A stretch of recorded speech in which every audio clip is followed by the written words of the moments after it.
guys, it's Tom here from Pro Direct Running, and you join me in central London where we've been invited down to the HOKA head offices to meet Joe, who's going to take us through some of the latest shoes in the HOKA running shoe lineup. Cool, so Joe, thank you for having us here today. If you wouldn't mind, it would be great to get a little bit more of an insight into, first of all, yourself and your role here at HOKA. Yeah, so obviously my name's Joe and I cover the South as a tech rep for HOKA. So I normally go into stores, do some training, do demo events and just promote the brand as far and wide as possible. Just quickly on HOKA as a brand, like they're, you know, in the grand scheme of things, you've only been around since 2009. It's been quite a meteoric rise. What would you attribute that to? I know it's not necessarily an easy one-word answer, but you know, you're nowhere near as, you've not been around for anywhere near as long as some of the other big brands out there. So how have you become this household name in such a relatively short period of time?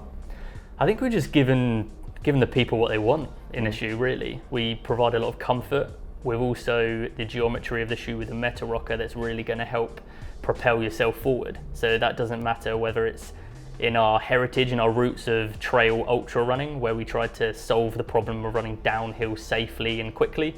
So that just translates to every runner, really.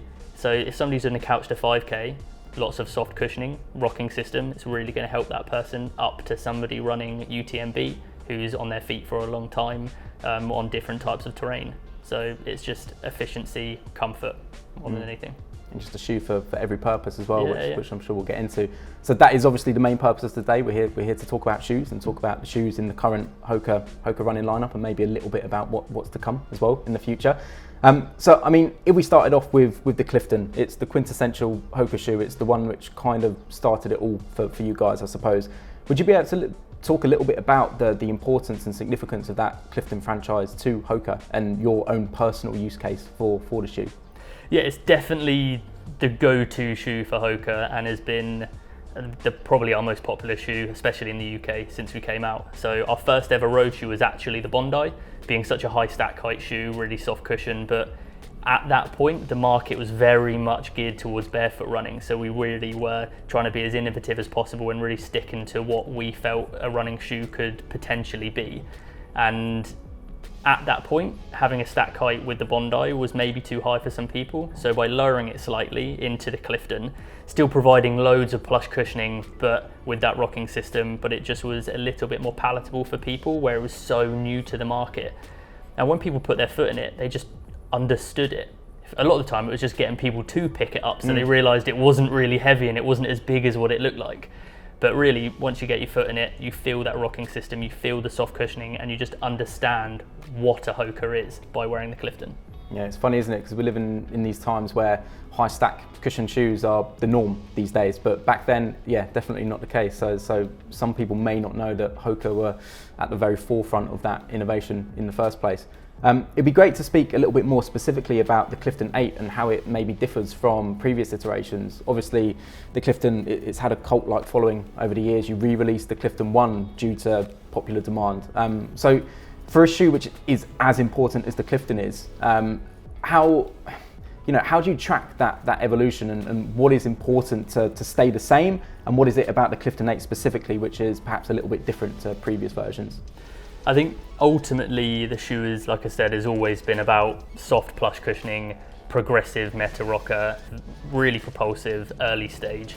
Whereas we knew we had the shoe down sort of early doors, but then it was just teething issues going through, really. I don't think we've made huge changes to the shoe, but we've just made necessary changes where needed, by whether that's sort of increasing durability, maybe softening it up here, maybe firming it up in certain areas as well, and just creating durability and comfort that you can see with the Clifton 8, and which we added with the Clifton 7 with the heel construction for easy on and easy off as well. So it's created a new silhouette for the HOKA shoe range, which you can see in other models as well. So if you see a Clifton, then you can see that silhouette in other shoes as well. So it's just creating that consistency across the brand. And so moving on from the Clifton, you mentioned the Bondi was actually the first road shoe that HOKA came out with.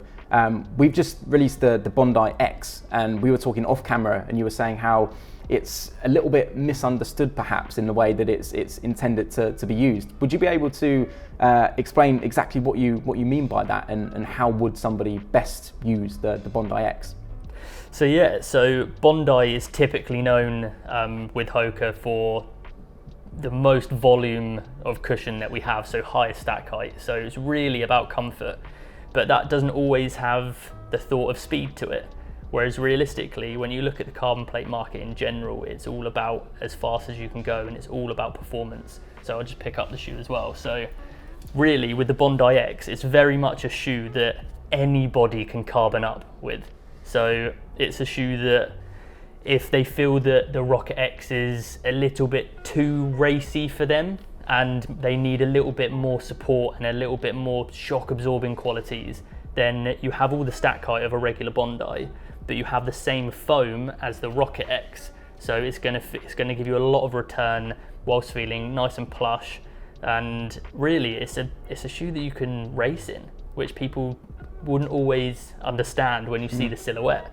But realistically, if somebody is running a 3.5-4 hour marathon plus, the shoes, again, like I keep on using this term, but it's really going to look after you. It's going to be supportive and comfortable and cushioned where you need it. But as soon as you get onto your forefoot and want to run a bit faster, then that carbon plate will really rigidify that rocking system and help propel yourself forward when you need to as well. So it's got just the durability and the support that's needed with that snappy, energetic feel to it as well. What do you think sparked that, kind of reignition of the Mach franchise and going into Mach 5 and Mach Supersonic? What kind of differences have we got from the regular Mach 4 into those newer iterations? So for the people out there who have followed the brand for a long time, the Mach has gone through a fair few transitions to get to this point. So early doors, the shoe was the HOKA, and the idea was still the same. It was still a shoe that you could run distance in, but it just had that snappy, energetic feel to it. So it has the potential to feel comfortable when running quickly. So the HOKA was first, and then we went into the Cliftons, where we ended up moving forward from that into the Mach franchise. And then really it just took us a few iterations to really get to the point of the Mach 4. And when we did hit that shoe, it's just been so popular. And in terms of who would wear it and why you would wear it and where it sits, it's very much, I always use the Clifton as a good sort of control example with it. The benchmark, so, if you yeah, like. as a benchmark, yeah, because it's so popular. So with the Mach, it's got a dual density midsole. So it's got a rubber blended EVA on the outsole, which really helps for durability and to have that more resilient and responsive feel to it. Then the upper foam has a compression molded EVA, but it's more of an intelligent foam in the sense that it's softer in the heel and firmer in the forefoot. So where you need that bit of protection, where if you land further back as a foot strike, then yeah, it's nice and soft and you have that protection. But when you are running more on your forefoot, when you're running a bit quicker, then you have that, again, I use these words again, sort of that bouncy, snappy feel to it. So when you do run quick, then the shoe comes alive in that sense. Okay, and so Mach 4 into Mach 5, what changes can people expect if someone really loved the Mach 4? Are they just subtle updates, or have you done quite a lot to the Mach 5? I think because the Mach 4 has been so popular and it's just been a great shoe, I wouldn't expect wholesale changes to it, but there's only so much I can say with it coming out in the summer. Yeah, sure. The Mach Supersonic, on the other hand, is a release for this year.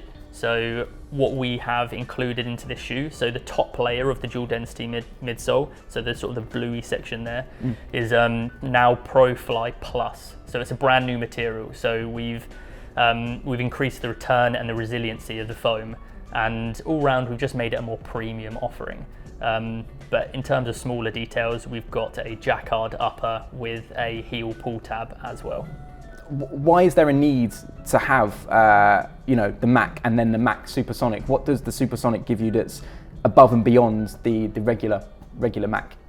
I think more than anything, it's a really good tease into where the franchise is going in that sense. So the ProFly Plus material we also use in the brand new Carbon X3, which we'll speak about, and we will use that ProFly Plus material in the Mach going forward. So it's just a slight change in the upper and a slight redesign, but really it debuts that new foam. Yeah, amazing. And you mentioned the Carbon X. Might as well get straight into talking about that now. The Carbon X in its third iteration, when it first launched, it was potentially the second real carbon-plated road racing shoe that was on the market. Similar to what you did with Clifton, it would be great to speak about the significance of that Carbon X franchise to yourselves at HOKA, and how important it is to have this bona fide carbon-plated shoe that you can use for long distances on the road. So we definitely came into the market early, sort of when it comes to carbon-plated shoes, and I think that was really good for us. We had our big spectacle events with the Project Carbon X 1 and 2, so there was a lot of marketing around that, and it really helped promote the shoe for us. I still think the shoe is relatively misunderstood in sort of how it feels and what you use it for. So we would describe it as a long distance performance shoe. And it's very important to understand that it is very much a performance-based shoe because of that carbon plate. And what that does is rigidify that rocking system a bit, like what I said with the Bondi X. So it really helps you get as much as possible out of the meta rocking system. So it's going to improve your efficiency and improve recovery, and really sort of have that more energetic ride. When it comes into the newer editions with the Carbon X 2 and 3, it's a lower embedded plate, so you have more cushion on top of it. So it's really comfortable ride, so it doesn't feel too stiff, and it doesn't feel sort of too firm in that sense, so it still has that typical HOKA cushioning. But it definitely does have that responsive feel to it. So it's a shoe that you're not going to get lost into. It's really going to give you a lot back. And what you're going to use it for, obviously, as a performance shoe, it's going to be that racer, but it really does have that capability to get some quality training into the shoe, whether you just need that little bit of extra help on a long run, or whether you're doing some tempos or interval training. It really has that in its range as well. The bottom layer, as you can see, this blue section, is a rubber blended EVA. So even though there's no blown rubber on the outsole, there's rubber infused into that EVA. So that's where you get the traction and the durability into that, whilst keeping the weight down. So in terms of differences between the 2 and the 3, overall the weight has come down. We're using that new foam that I've spoke about with the Mach Supersonic, where we're using ProFly Plus, but we actually call it ProFly X because of the carbon plate that we have inside it. So it does debut a new foam. It will have a similar feel to it, but the return and resiliency of the foam has increased, which is great. And I guess the elephant in the room with that shoe is the main difference is the aesthetic of it and the upper because of that. So we've got a performance knit upper, and there is no separated tongue. So we've got an embedded tongue, sock-like feel, so it wraps around your foot and has that really snug performance race fit to it. So the lockdown is really good, and in terms of a bit of structure on the upper, we've added a stronger knit around the lateral and medial sides as well to just create that structure, but it also has flexibility and breathability where you need it as well. Yeah, I was going to say that's one of the key things that really stands out about the upper in particular. Despite it being that kind of booty construction and that light knit, it holds its shape and structure fantastically well. This doesn't have a cardboard insert in it at all, but it remains, it remains in that shape, which I suppose just means it's going to wrap around your foot that little bit nicer and just provide that support that you just referenced. Yeah, awesome.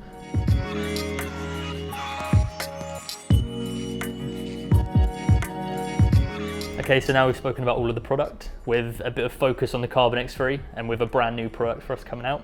I just got you a pair, so let's go and run in them. Wonderful. I've worn my fair share of carbon, but never the Carbon X, so I'm excited to give them a spin.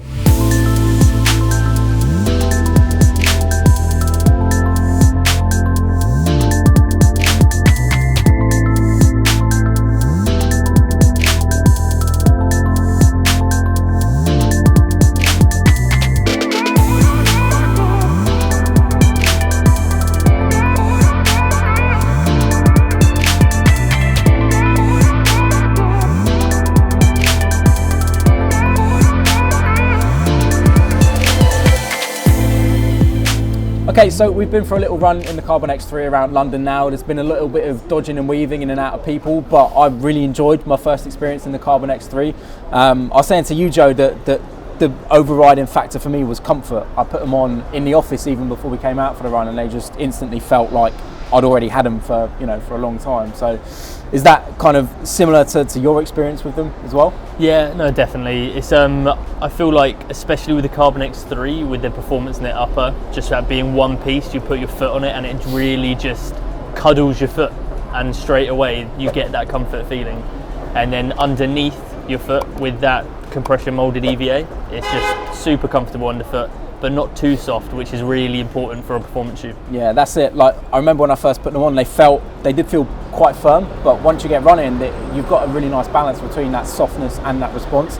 So they're not soft and squishy to the point where you feel like you're losing energy in the midsole, but they're also not rock hard and feel like unpleasant. It's a really nice balance. You've got the protection where you need it and the performance where you need it as well. Yeah. And I've in the past struggled a little bit with booty style construction uppers, but honestly I found Lockdown to be really solid in the Carbon X3. No issues with me on that front at all. No bagging around the sort of laces or anything like that at all? No, again, like purely from an aesthetic standpoint, I don't love when the upper bunches at the bottom eyelet chain, but I don't really have that at all with these, so it's a positive surprise on that front as well. That's good.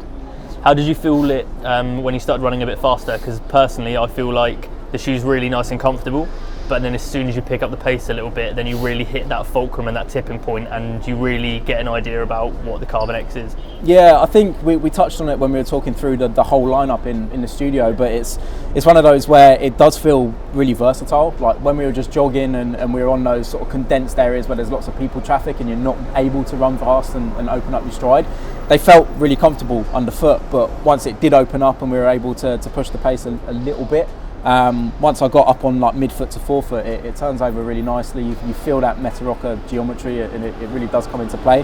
And yeah, there's definitely something extra, isn't there, once you've got that carbon plate engaged. Yeah. Another element that we didn't mention earlier was the hubble heel and the swallowtail at the back.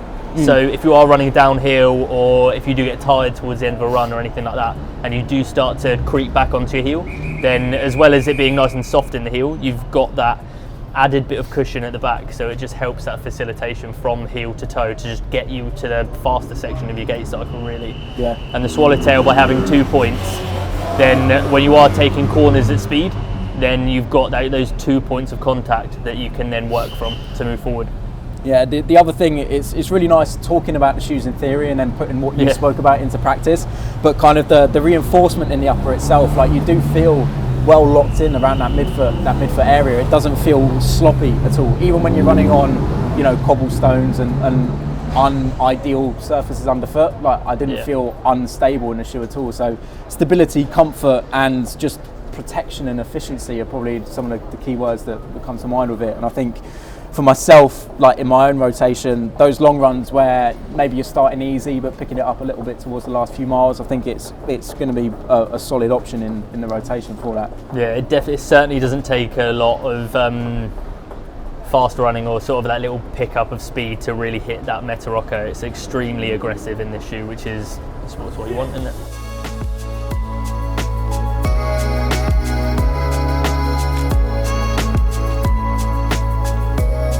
So that's just about going to do it for our time here with HOKA. It was really awesome to meet Joe and get some valuable insights into the use case of all of the latest shoes in the HOKA running lineup.